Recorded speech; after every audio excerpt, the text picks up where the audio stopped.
भगवद गीता की इस अनूठी यात्रा में हम लोग अब भगवद गीता के चौथे अध्याय में प्रवेश करेंगे। पिछली बार तक 3 अध्याय समाप्त हो चुके थे। अब यहाँ से जो चौथा अध्याय है वो प्रारंभ होगा। पीछे श्री कृष्ण ने अर्जुन को कहा था कि बलवान श्रेष्ठ आत्मा को जानकर और बुद्धि के द्वारा मन को वश में करके हे महाबाहु तू इस काम रूपी दुर्जय शत्रु को मार डाल। ये तीसरे अध्याय के अंत में कहा था। और गुरुओं की विशेषता ये होती है, बुद्धों की, कह रहे हैं और लगातार जो सुनने वाला है उसकी आंखों में देख रहे हैं, उसकी उपस्थिति को पढ़ रहे हैं, उसकी प्रेजेंस को। तो अगर अर्जुन ने पिछली बार की बात को समझ लिया होता तो ये बात श्री कृष्ण नहीं कहते। तो अब वो क्या कह रहे हैं, बहुत ही रोचक बात यहां पर है। श्री कृष्ण कहते हैं, श्री भगवान बोले, मैंने इस अविनाशी योग के संबंध में सूर्य अर्थात विवस्वान से कहा था।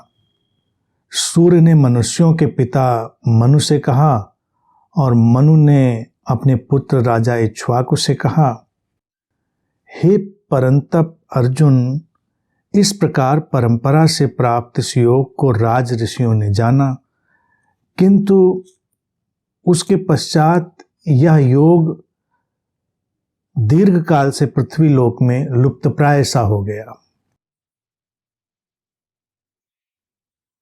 तू मेरा भक्त एवं प्रिय सखा है, अतः यह पुरातन योग के बारे में आज मैं तुझको बताता हूं, क्योंकि यह बड़ा ही उत्तम रहस्य है, अर्थात गुप्त रखने योग्य विषय है।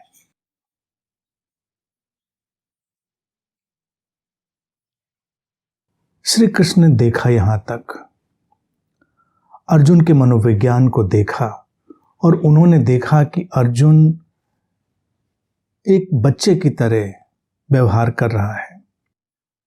बातें समझने का प्रयास तो लगातार कर रहा है, लेकिन बचपना है, शास्त्रों को पढ़ रखा है, परंपरा की दुहाई दे रहा है, तमाम तरह की बातें कह रहा है। तो श्री कृष्ण अब उसके उसी मनोविज्ञान का उपयोग करना चाहते हैं कि देखते हैं इसका क्या प्रभाव, क्या परिणाम इसके ऊपर आता है। और वो जो कह रहे हैं उसके एक एक शब्द से वो परिचित हैं, आश्वस्त हैं।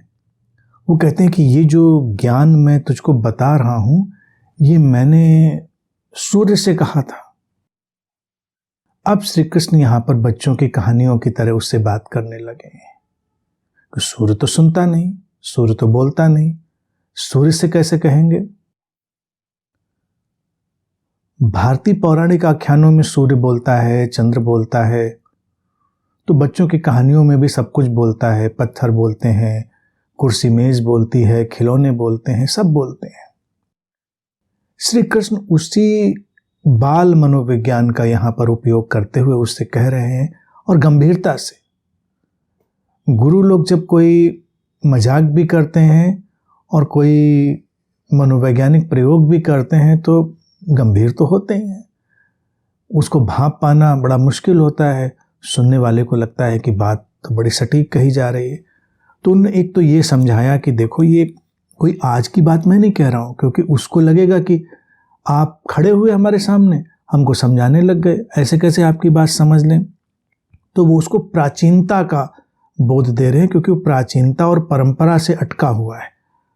और वो कहते हैं कि परंपरा से ये प्राप्त ज्ञान धीरे धीरे चलता रहा, राज ऋषियों ने जाना। अब वो राजा बनने की तरफ है, वो राजा होने के लिए लड़ाई लड़ रहा है, तो उसको राज ऋषि का भी एक वो प्रलोभन देते हुए यहाँ पर दिखाई देते हैं कि देखो तुम समझोगे तो तुम भी उन राज ऋषियों की श्रेणी में आ सकते हो। फिर कहते हैं कि पृथ्वी से दीर्घ काल तक लुप्तप्राय सा हो गया, गायब सा हो गया। और तू मेरा भक्त एवं प्रिय सखा है।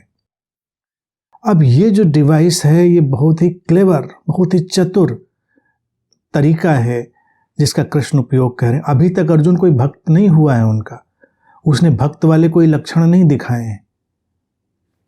यहां तक गीता हो गई है, लेकिन अर्जुन ने तो ऐसा कोई भक्त वाला लक्षण नहीं दिखाया है कि कृष्ण के श्रद्धा में बिल्कुल अभिभूत है। लेकिन श्री कृष्ण उसको, उसके मन को जानते हुए उसके मन के साथ यहां पर खेल रहे हैं। वो कहते हैं तू मेरा भक्त एवं प्रिय सखा है।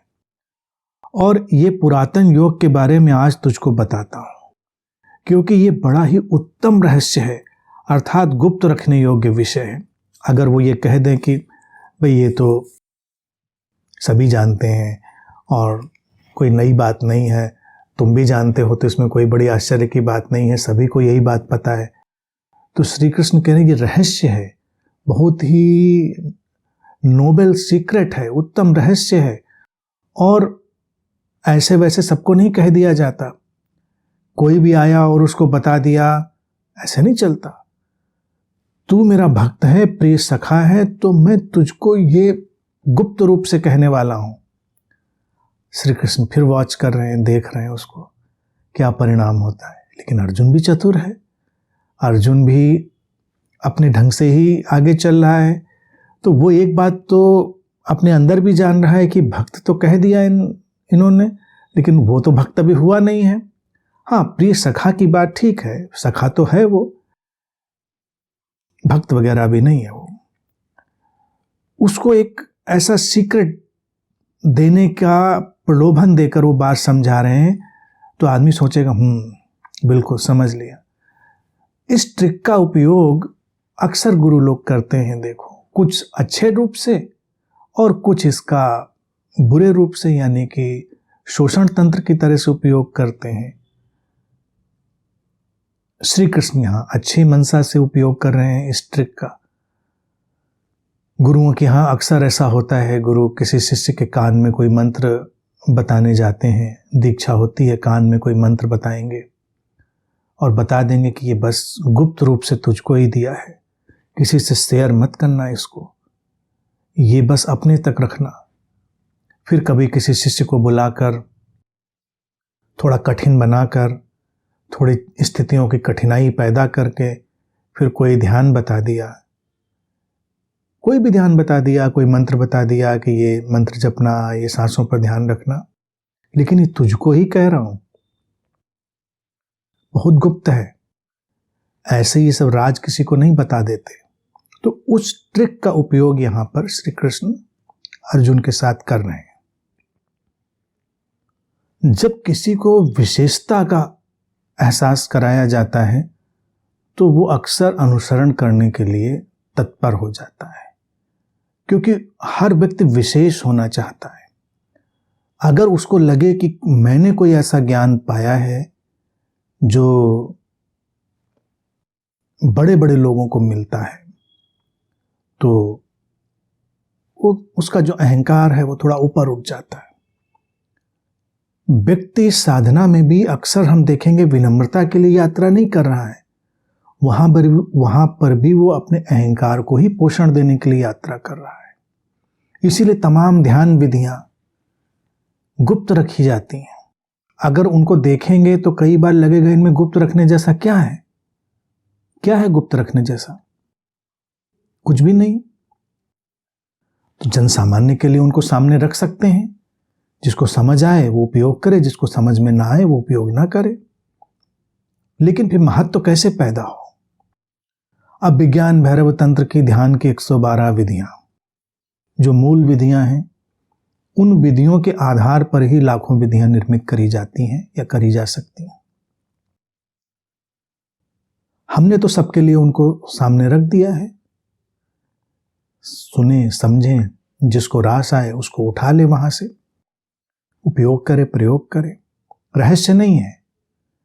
लेकिन अगर हम एक एक विधि को बड़े ही गुप्त रूप से किसी को बताएं और उसको पहले कहें कि रात के 2 बजे आना, सर्दी का मौसम, ठंडे पानी से नहाना, और उसके बाद फिर ये करना वो करना, थोड़ा कठिन बनाकर, फिर उसको एक विधि बताएं कि ये विधि सूर्य से मैंने कही थी, परंपरा से चली आ रही है, खो गई थी, लुप्त प्राय थी, बहुत कम लोग इसको जान पाते हैं, इसका उपयोग कर पाते हैं, तो इसका उपयोग कर दो।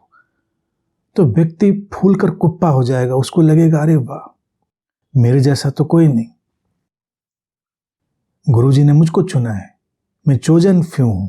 हर व्यक्ति चोजन फ्यू होना चाहता है, चुना हुआ विशेष। तो श्री कृष्ण एक तीर चला दे रहे हैं चुने हुए होने का। लेकिन अर्जुन बड़ा चालाक है,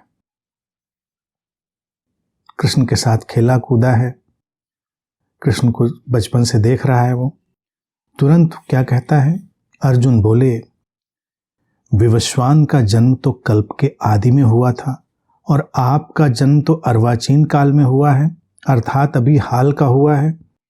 मैं इस बात को कैसे समझूं कि आपने ही कल्प के आदि में सूर्य से इस योग के संबंध में बताया था। कह रहा है अर्जुन कि भाई साहब थोड़ा कम फेंकिए, थोड़ा ऊंची ऊंची फेंकिए, लेकिन इस तरह से भी मत फेंकिए कि सूर्य से कहा था अब मुझसे कह रहे हो। अरे आपको तो हमने अभी पैदा होते हुए जाना है, हम जानते हैं आप ऐसे ही खेलते कूदते बड़े हुए हैं। तो सूर्य तो बहुत पहले हुआ था, ये कहाँ से आप कहानी ले आए कि आपने उससे कहा था? इसका कोई लॉजिक है? इसका कोई तर्क है? अर्जुन ये बात नहीं उठाता कि अगर वो अभी अपनी उस विषाद की दशा में ना होता, वो भय की दशा में ना होता, तो हो सकता है वो प्रलोभन ले लेता और एक विशेष शिष्य होने के नाते वो उस विशेष ज्ञान को आत्मसात करने लगता। लेकिन अर्जुन तो भी अपनी स्थिति में अटका है, तो तुरंत उसने कृष्ण की बात को काट दिया। उसने कहा नहीं, ऐसा कैसे हो सकता है? श्री कृष्ण, इसीलिए उनको कहते हैं श्री कृष्ण है, उत्तर हर बात का तैयार रहता है। तो श्री कृष्ण कहते हैं, हे परंतप अर्जुन, मेरे और तेरे बहुत से जन्म हो चुके हैं, मैं उन सबको जानता हूं, किंतु तुम नहीं जानते हो। मैं अजन्मा और अविनाशी स्वरूप होते भी और समस्त प्राणियों का ईश्वर होते हुए भी अपनी प्रकृति को अधीन करके अपनी योग माया से प्रकट होता हूं। अब श्री कृष्ण उस स्थिति में है कि वो सच भी बोलेंगे, झूठ भी बोलेंगे, और पूरी तरह झूठ भी नहीं करना चाहते हैं, लेकिन सच को खराब भी नहीं करने देना चाहते हैं। तो विरोधाभासी बात रखते हैं सामने। विरोधाभासी बात क्या है? जन्म जन्म की बात, पुनर्जन्म की बात, ये तो भारतीय जनमानस में चली आ रही थी, आज भी जैसे चल रही है। अर्जुन उस बात को मानता रहा है। तो श्री कृष्ण उसी तर्क का उपयोग कर लेते हैं कि पिछले जन्म में कहा होगा, तुम नहीं जान रहे हो लेकिन मैं जान रहा हूं। आज भी गुरु लोग इसीलिए इस तर्क का उपयोग करते हैं, बैठकर मुस्कुराते हैं, जैसे उनको सब पता है, जन्म जन्म की कहानी पता है उनको, शिष्य को पता नहीं ऐसा क्यों हुआ, वैसा क्यों हुआ, इसलिए कैसे कैसे वैसे। तो अच्छा, अगर गुरुओं से पूछो कि ठीक है आप अपनी कहानी बताइए, तो कहेंगे नहीं मैं बताऊंगा नहीं, वो तो बाकी लोग जाने, बाकी लोग जानेंगे उस कहानी को, तो अगर मुझे उचित लगेगा तो मैं वेरीफाई कर दूंगा। अब ये देखिए कितनी क्लेवर ट्रिक है। अगर 50 लोग किसी के बारे में ये देख लें कि ये व्यक्ति हत्यारा था, तो व्यक्ति कहेगा ये झूठ देखा है, ऐसा नहीं होता है। और अगर 50 व्यक्ति किसी के बारे में ऐसा सपना देख लें कि तो महान संत थे, चक्रवर्ती सम्राट थे, तो वो गुरु मुस्कुरा देगा, बोलेगा भी नहीं, क्योंकि सोचेगा और कंफर्म हो जाए, 50 और बोल दें, 50 और बोल दें। अच्छा, लोग क्या होते हैं, कहानियां बनाते हैं, कुछ तो जानबूझकर कहानी बनाते हैं, और कुछ कहानियां सुनते हैं और उनके मन इतने क्रिएटिव होते हैं, उनके मन के अंदर तुरंत कहानियां बनने लगती हैं, तुरंत वो कहानियां पैदा करने लगते हैं। अब यहां पर देखिए वो क्या विरोधाभासी बात कह रहे हैं और कितना ट्रिकी। इधर तो कह रहे हैं कि कई जन्म हो चुके हैं, इसीलिए तो वो बात हम कह रहे थे। और मैं अजन्मा और अविनाशी स्वरूप हूं। अब जो अजन्मा है, अविनाशी है, तो फिर उसका जन्म कैसे होगा? श्री कृष्ण तुरंत इम्पर्सनल की तरफ ले गए, निर्वैयक्तिक चेतना की तरफ। वो कह रहे हैं, देखो मेरा तो निर्वैयक्तिक चेतना का रूप है, समस्त प्राणियों का ईश्वर होते हुए श्री कृष्ण एक शरीर, मन, एक व्यक्ति, किसी का ईश्वर नहीं है। वो निर्वैयक्तिक चेतना, वो इम्पर्सनल कॉन्शियसनेस ही सभी का ईश्वर है। अपनी प्रकृति को अधीन करके अपनी योग माया से प्रकट होता हूं। अब योग माया शब्द जो है, इसकी भी बहुत दुर्गति भारतीय दर्शन में करी गई है। योग माया को लोग सोचते हैं जादू। योग माया रच दी श्री कृष्ण ने, योग माया से शाम कर दी, योग माया से सुबह कर दी, योग माया से अदृश्य हो गए। योग माया जादूगरों के इंद्रजाल की तरह। लेकिन ये शब्द अपने में सारी बात कहता ही है। योग है और योग की माया है। योग अर्थात सिंथेसिस है, इस पूरे जगत की अंतर संबंधित व्यवस्था है। अंतर संबंधित व्यवस्था जो हर तल पर, इस पार से उस पार तक इंटरकनेक्टेड है, अंतर संबंधित है, जुड़ी हुई है, वो है योग। माया है मापने की व्यवस्था, अर्थात जिसको मापा जा सकता है वो होती है माया। That which is measurable is माया। अब जब भी वो निराकार, वो निर्वैयक्तिक किसी सीमा में ढलेगा, वो अंतर संबंधित सारी व्यवस्था किसी भी आकार में ढलेगी, तो वो माया के रूप में उसको कहा जाएगा। तो नए नए रूप बनेंगे। तो श्री कृष्ण वही बात कह रहे हैं कि योग माया की वजह से हम अनेक अनेक शरीरों में प्रकृति के अधीन करके मैं प्रकट होता हूं, मैं प्रकट होता हूं। ये कभी ये न समझिए कि श्री कृष्ण एक शरीर, मन जो है वो प्रकट होता है। वो इम्पर्सनल कॉन्शियसनेस, वो निर्वैयक्तिक चेतना, वो प्रकट होती है। अब भगवत गीता का एक और बहुत प्रसिद्ध पड़ाव, बहुत प्रसिद्ध वचन वो यहाँ पर आता है और बहुत ही रोचक ढंग से आता है। किस तरह से वो आया है ये देखिए। श्री कृष्ण ने तो एक बॉल फेंकी, उन्होंने देखा अर्जुन कैच कर ले, खेल खत्म हो जाए। उसने कैच नहीं करी, उसने उनके ऊपर वापस फेंक दी। अब श्री कृष्ण को उसे टैकल करना है। तो अब वो क्या कह रहे हैं, हे भारत, जब जब धर्म की हानि और अधर्म की वृद्धि होती है, तब तब मैं अपने रूपों को रचता हूं, अर्थात साकार रूप में लोगों के सम्मुख प्रकट होता हूं। यदा यदा हि धर्मस्य ग्लानिर्भवति भारत अभ्युत्थानम अधर्मस्य तदात्मानं सृजाम्यहम्। परित्राणाय साधूनां विनाशाय च दुष्कृतां धर्म संस्थापनार्थाय संभवामि युगे युगे। साधु पुरुषों का उद्धार करने, पाप कर्म करने वालों का विनाश करने और धर्म की सुस्थापना हेतु मैं युग युग में प्रकट हुआ करता हूं। सुनने में बात बड़ी सीधी लगती है, तो लोगों को लगता है कि श्री कृष्ण आएंगे, श्री कृष्ण फिर प्रकट होंगे, फिर पाप बढ़ेगा, धर्म की हानि होगी, अधर्म की वृद्धि होगी, तो वो अनेक अनेक रूपों में लोगों के सामने प्रकट हो जाएंगे।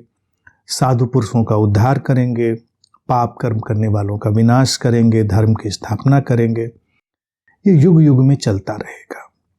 आम धार्मिक व्यक्ति ऐसे ही देखता है। श्री कृष्ण यहाँ पर एक ऊंचाई पर उठ गए हैं, निर्वैयक्तिक चेतना की ऊंचाई पर, इम्पर्सनल कॉन्शियसनेस की हाइट पर। और वो धर्म उनका कोई हिंदू धर्म और ये इस्लाम धर्म और जैन धर्म नहीं है कि धर्म की हानि हो गई, लोगों ने मंदिर जाना बंद कर दिया, लोगों ने पूजा करनी बंद कर दी, लोगों ने धार्मिक किताबें पढ़ना बंद कर दिया, लोगों ने अनुष्ठान कर्म कांड करने बंद कर दिया, तो धर्म की हानि हो रही। तो ऐसे तो लोग धर्म बढ़ाते हैं। धर्म बढ़ाना है, अखंड पाठ शुरू कर दो, जगराता शुरू कर दो, हज शुरू कर दो, रोज इस जगह उस जगह इकट्ठा होना शुरू कर दो। धर्म यही बचा है?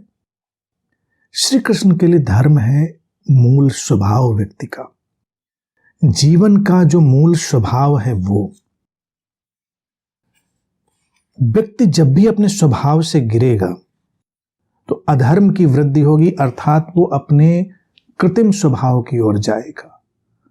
अब व्यक्ति के भीतर देखिए क्या है, मनोवैज्ञानिक रूप से देखें, दो तरह के धर्म चलते हैं, जिसको पुरानी भाषा में धर्म और अधर्म कह रहे हैं। एक है ओरिजिनल नेचर और एक है आर्टिफिशियल नेचर। एक है मौलिक स्वभाव, एक है कृत्रिम स्वभाव।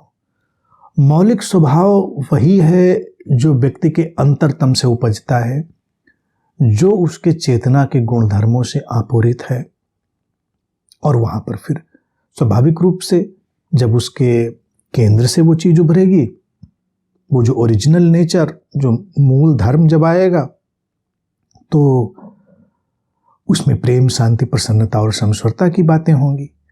मूल स्वभाव वही है व्यक्ति का। लेकिन फिर वो समाज से सीखेगा प्रतिद्वंदिता, महत्वाकांक्षा, तुलना, घृणा, वैमनस्य, तरह तरह के कॉन्सेप्ट, धारणाएं, सीमित करने वाली बातें, उलझाने वाली बातें, भ्रमित करने वाली बातें। तो उसका एक आर्टिफिशियल नेचर भी पैदा होगा, वो होगा अधर्म। अधर्म क्या होता है? अधर्म कोई धार्मिक किताब, धार्मिक कर्मकांड, धार्मिक क्रिया से संबंधित नहीं है। अधर्म है व्यक्ति का आर्टिफिशियल नेचर में प्रवेश कर जाना, कृत्रिम स्वभाव में, यानी कि वो किसी विचारधारा की तरह से चल रहा है, वो किसी नैरेटिव की तरह से चल रहा है, वो किसी विश्वास मत की बैसाखी के सहारे चल रहा है, तो वो अधर्म में है। श्री कृष्ण की दृष्टि में कोई भी विश्वास मत, अवधारणा, आख्यान मायने नहीं रखता। धर्म संस्थापनार्थ है, मूल स्वभाव में स्थित करना। जानो अपने भीतर के वो गुण, अपने भीतर की संभावनाएं कैसे पुकारती हैं, कैसे धक्का देती हैं और कैसे आगे ले जाती हैं। सबके भीतर है, सबके भीतर अपने ही ढंग से खिल पाने का एक सारा आयाम अस्तित्व ने दिया है। लेकिन जब हम अपने आर्टिफिशियल नेचर में चले जाते हैं, अधर्म में चले जाते हैं, अधार्मिक हो जाते हैं, तो हम कुछ का कुछ हो जाते हैं। कोई किसी और तरफ भाग रहा है, कोई कुछ और। हर बच्चा अपने भीतर कोई अनूठी संभावना लेकर पैदा होता है, लेकिन समाज, व्यवस्थाएं, महत्वाकांक्षाएं और चारों तरफ फैला हुआ अवधारणाओं का जगत, कॉन्सेप्चुअल वर्ल्ड, वो अवधारणाओं की एक कैद लेकर आता है, कॉन्सेप्चुअल प्रिजन लेकर आता है। तो वहां पर वो चला जाता है अधर्म में। अधर्म जैसे ही बढ़ेगा, यानी कि जैसे ही व्यक्ति अपने मूल स्वभाव से हटेगा, तो बेचैनी पैदा होगी। कृत्रिम स्वभाव में कोई शांत नहीं हो सकता। कृत्रिम स्वभाव में कोई कहाँ प्रसन्न हो पाता है? अधर्म में कोई कहाँ शांत हो पाएगा? तो इसीलिए फिर वो जो भीतर का स्रोत है, जो निर्वैयक्तिक चेतना है, वो धक्के मारेगी और अनेक ढंग से व्यक्ति को उबारने का काम करेगी। इसीलिए वो कहते हैं साकार रूप में लोगों के सम्मुख प्रकट होता हूं। साकार ट्रांसलेशन भी यहाँ पर मैं समझता हूँ बहुत उचित नहीं है, क्योंकि लिखा है अभ्युत्थानम अधर्मस्य तदात्मानं सृजाम्यहम्। मैं उसके अभ्युत्थान के लिए, धर्म के अभ्युत्थान के लिए अनेक रूपों में अपना सृजन करता हूँ। साकार निराकार नहीं है। साकार अनुवाद करके फिर लोग कहेंगे कि वो प्रकट होंगे शरीर के रूप में, मूर्ति के रूप में। सृजन की अनेक धाराएं, अनेक तरह की प्रेरणाएं, अनेक तरह की चीजें आएंगी व्यक्ति के भीतर और वो उसको उबारेंगी। अचानक उसके भीतर अंतः प्रज्ञा जागेगी, अचानक उसके भीतर कोई पुकार उठेगी स्रोत से और उसको फिर अपने धर्म की तरफ खींचेगी। साधु पुरुषों का उद्धार करने, पाप कर्म करने वालों का विनाश करने और धर्म की स्थापना हेतु मैं युग युग में प्रकट होता हूँ। ये युग श्री कृष्ण का कोई वैसा युग नहीं है जिसको धार्मिक लोग समझते हैं कलयुग, द्वापर, त्रेता, सतयुग। ये है क्षण प्रतिक्षण, युग युग, क्षण प्रतिक्षण, कहने का उनका ढंग है। और अभी वो सूर्य से बातें कर रहे थे, तो यहाँ पर अभी उनकी टोन उसी तरह से थोड़ी चल रही है, तो युगों की बात वो ले आए हैं। लेकिन कहना वो यही चाहते हैं कि क्षण प्रतिक्षण, क्षण प्रतिक्षण जो हमारे भीतर की साधुता है उसको उभारने के लिए, और जो हमारे भीतर हमारे मूल स्वभाव को तोड़ने वाली वृत्तियां, अराजकता, बेहोशी, अचेतनता, कृत्रिमताएं, वो सब आती हैं, वो हैं दुष्ट। उनके विनाश के लिए मैं क्षण प्रतिक्षण जागता हूँ, प्रकट होता हूँ। यानी कि वो स्रोत क्षण प्रतिक्षण अपना काम करता है, वो कभी निष्क्रिय नहीं बैठा है। उस इटर्नल सोर्स में, the field of all possibilities में, अनंत संभावनाओं की उस पृष्ठभूमि में कभी भी कोई निष्क्रियता नहीं है, निरंतर सक्रिय है। ये कृष्ण यहाँ पर बात कह देती है। और ये सभी के व्यक्ति की कीमिया है, हर व्यक्ति के भीतर। और फिर एक दूसरी बात भी अगर देखें तो व्यापक परिप्रेक्ष्य में वो बात भी समझी जा सकती है कि कभी कभी किसी शरीर मन के भीतर वो स्रोत अपनी ज़्यादा प्रखरता से प्रकट हो सकता है। उन्हीं को हम बुद्ध कहते हैं, उन्हीं को हम गुरु कहते हैं। वो लोग भी होंगे। अज्ञान की धाराएं आएंगी, अधर्म की धाराएं आएंगी, तो अधर्म की धाराएं आएंगी तो धर्म की संस्थापना वाले शरीर मन भी आएंगे, तो उन्हीं को हम बुद्ध और गुरु कहेंगे। लेकिन हर व्यक्ति का एक बुद्ध और गुरु उसके भीतर भी है, उसकी निर्वैयक्तिक चेतना, तो वो भी जागेगी, ये भी जागेगा, अनेक अनेक स्रोतों से जागेंगी। और इस जगत के अनजाने छोरों, अनजाने किनारों से वो पुकार आएगी जो हमें हमारे धर्म में संस्थापित करेगी, खींचेगी। क्योंकि उसके बिना मनुष्य रह नहीं सकता, वो उसमें ही रहेगा।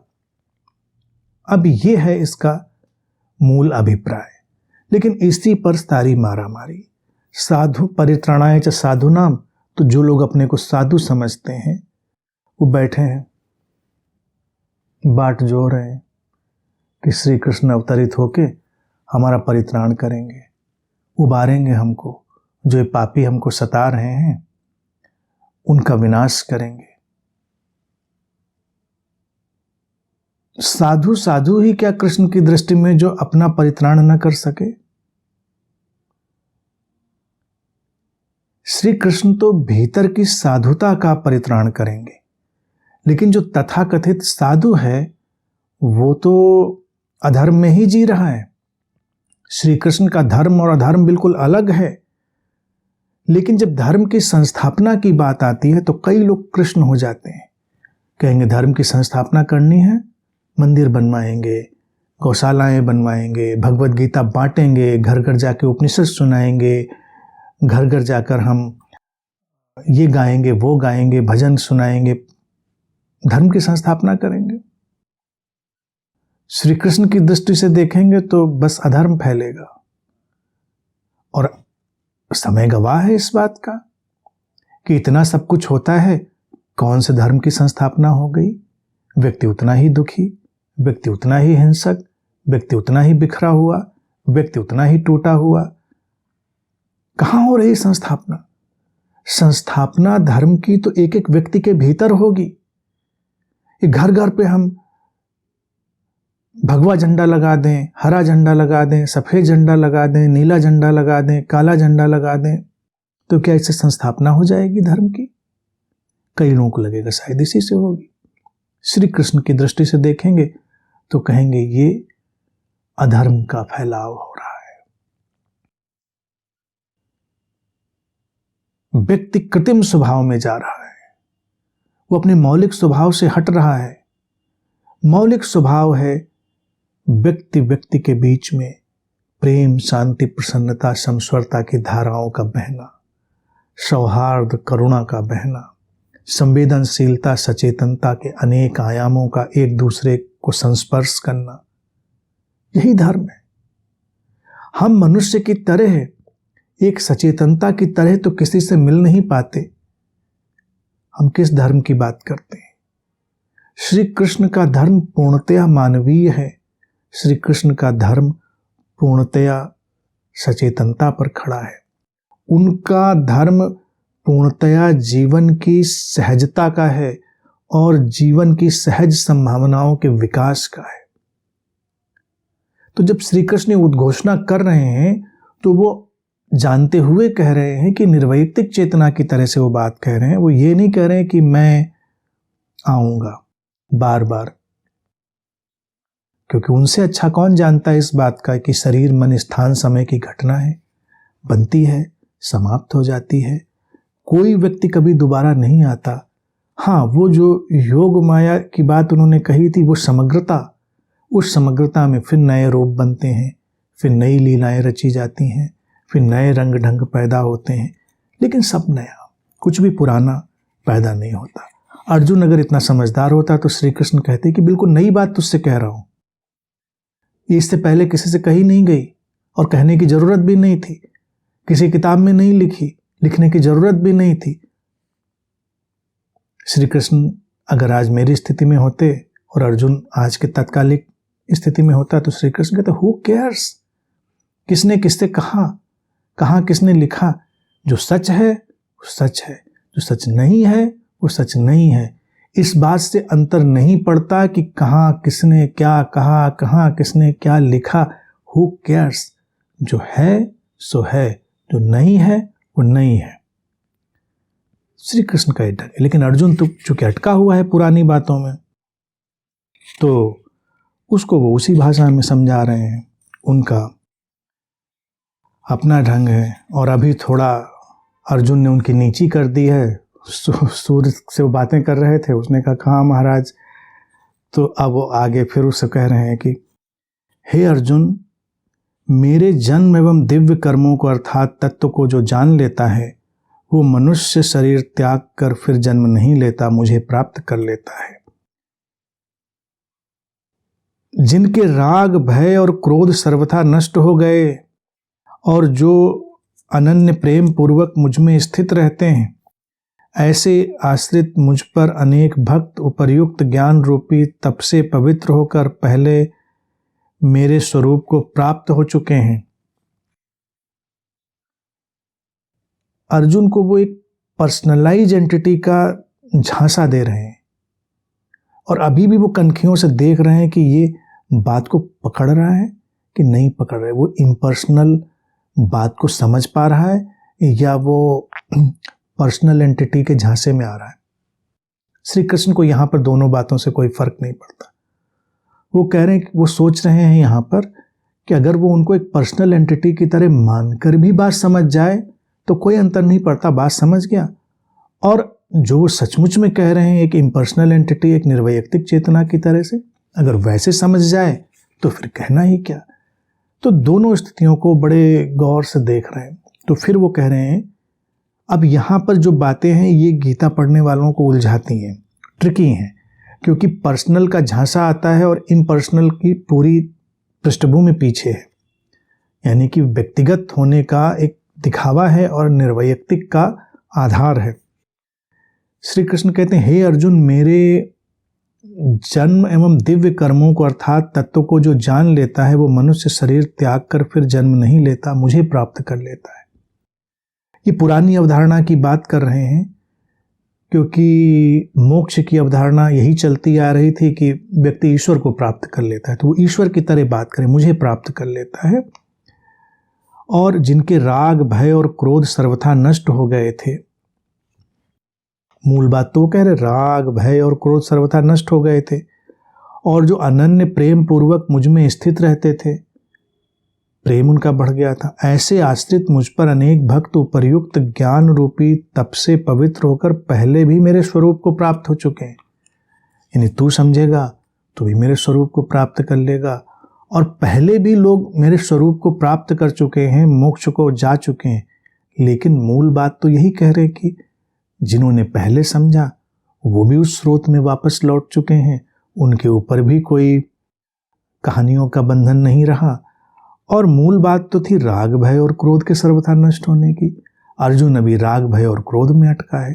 राग, भय और क्रोध नष्ट हो गए तो कहानी खत्म। फिर तो स्रोत की तरफ लौटना शुरू हो गया, फिर तो व्यक्ति श्रोतापन्न हो गया। तो पुरानी बात करें कि पहले भी लोग ऐसा मुझको उपलब्ध हो चुके हैं, तो इसलिए तू चिंता मत कर, तू भी कूद जा, तू भी अनन्य प्रेम पूर्वक मेरी बात को सुन, अनन्य प्रेम पूर्वक मुस्तका।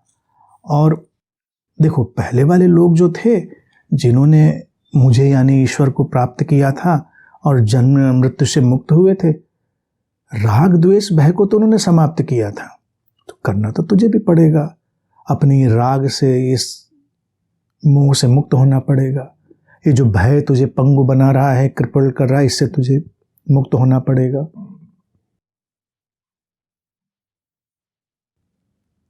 और अगर इतना वो कर पाएगा, इतना अगर वो कर पाएगा, तो बात तो बन ही जाएगी, फिर बात तो समझ में आ ही जाएगी। श्री कृष्ण येन केन प्रकारेण, किसी भी प्रकार उसको समझाने का प्रयास कर रहे हैं और उसको उसके धर्म में, उसके स्वभाव में लाने का प्रयास कर रहे हैं। श्री कृष्ण अर्जुन के बाल मन से लेकर उसके अपरिपक्व मन को संबोधित करते हुए, उसके परंपराओं में उलझे हुए, शास्त्रों में उलझे हुए मन को सुलझाते हुए आगे बढ़ रहे हैं।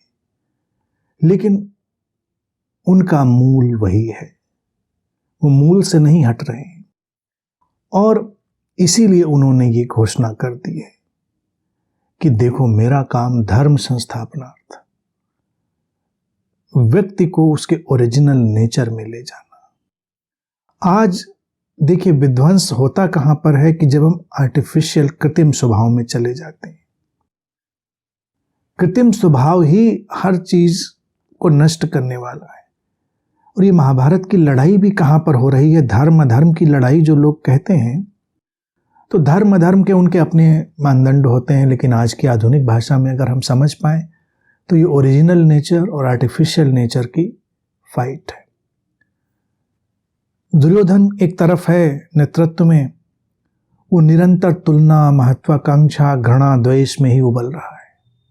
कृत्रिमता, बाहर से आए हुए ये सब जजमेंटल एटीट्यूड, तुलनाओं की चीजें सब उसने पकड़ ली हैं, बाहर की सारी बैसाखियां।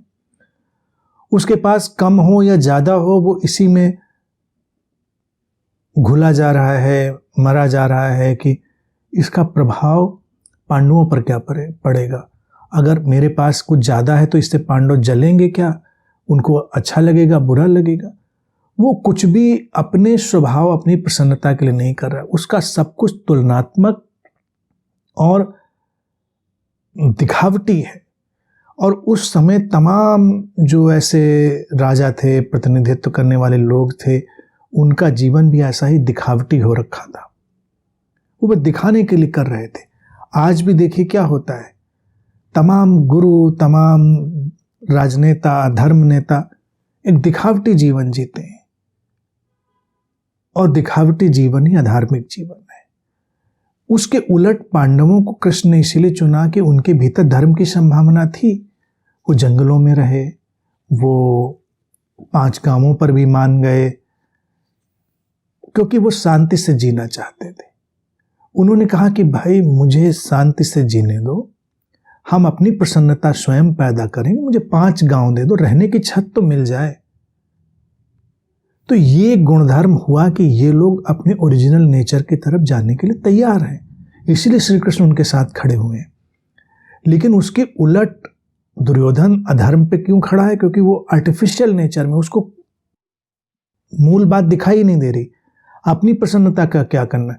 दूसरा अप्रसन्न हो तो मुझे प्रसन्नता मिले।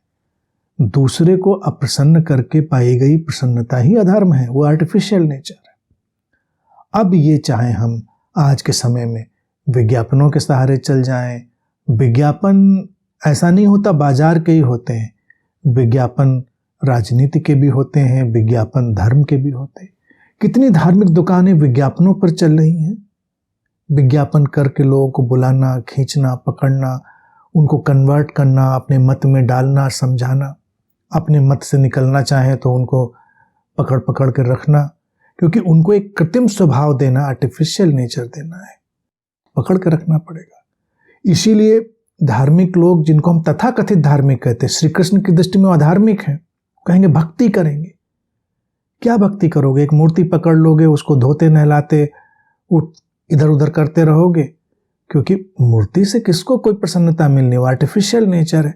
तो उसको कूट कूट कर व्यक्ति के अंदर डालना पड़ेगा कि बहुत महत्वपूर्ण है, ये देवता है, ये जीवंत है, इसमें प्राण प्रतिष्ठा हो गई है, ये बहुत महत्वपूर्ण है। तो गुरु लोग कहेंगे जैसे तेल की धार बहती है, कहीं टूटती नहीं, ऐसी तेल धारवत भक्ति करते चले जाओ, तोड़ो नहीं उसको, निरंतर लगे रहो उसमें, तभी तो कृत्रिम स्वभाव बनेगा।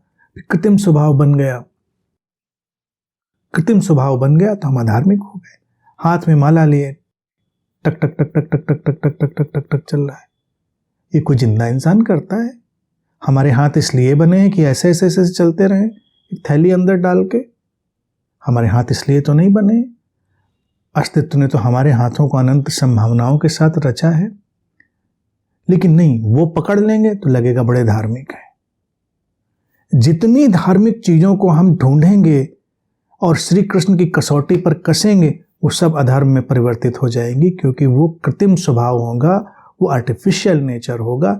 श्री कृष्ण का धर्म मूल है, भीतर से आता है, स्वभाव से आता है, उसके अंतरतम से आता है, और हमेशा उसके आधार में शांति, प्रसन्नता, प्रेम और समस्वरता की नींव होती ही होती है। इसके सिवा अगर कुछ भी और है, कृत्रिम है, अधर्म है। इसको फिर से पुनर्स्थापित करने के लिए बार बार हमारी चेतना धक्के मारेगी, संभवामि युगे युगे, हर क्षण प्रतिक्षण, और अस्तित्व ऐसे शरीर मन भी रचेगा जो हमको पुकारेंगे, जो हमको फिर से हमारे स्वभाव के निकट लाएंगे, और फिर से हम अपने मूल स्वभाव में, धर्म में स्थित हो।